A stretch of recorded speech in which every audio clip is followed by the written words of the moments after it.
Hello friends, அஸ்ஸலாமு அலைக்கும். எல்லாரும் நல்லா இருக்கீங்களா? சிக்கன் சூப் வச்சு கொடுக்கும்போது அந்த எலும்பில் உள்ள கறிகளை தனியாக பிரித்து வச்சுக்கோங்க. பிச்சு போட்ட கோழி செய்யலாம் அதில். இப்போ வந்து ஒரு 1 to 2 மேஜைக்கரண்டி நல்லெண்ணெய் விட்டு 1/2 டீஸ்பூன் சோம்பு, 2 மிளகாய் வத்தல் கிள்ளி போட்டிருக்கேன், 2 இனுக்கு கருவேப்பிலை போட்டுக்கோங்க. சிக்கன் எந்த அளவோ அந்த அளவு வெங்காயம் நறுக்கிக்கோங்க. கொஞ்சமாக உப்பு வெங்காயம் வதங்குறதுக்கு போட்டுக்கோங்க. உப்பு போட்டு நல்லா வதக்கி விட்டுருங்க.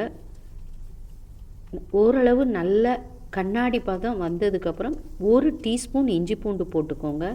நம்ம சூப் வைக்கும்போதும் போட்டிருக்கோம், ஆனாலும் கொஞ்சம் ஃப்ளேவர் தூக்கலாக இருக்கிறதுக்காக இஞ்சி பூண்டு போட்டு மீடியமாக வச்சு கொஞ்சம் நேரம் மூடி வச்சிங்கன்னா இந்த இஞ்சி பூண்டு வாடை மடங்கிடும்.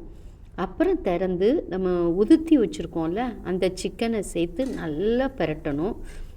இப்போ பாருங்கள், இஞ்சி பூண்டு வாடை மடங்கிடுச்சு, கொஞ்சம் அடியில் உரைய ஆரம்பிச்சிடுச்சு.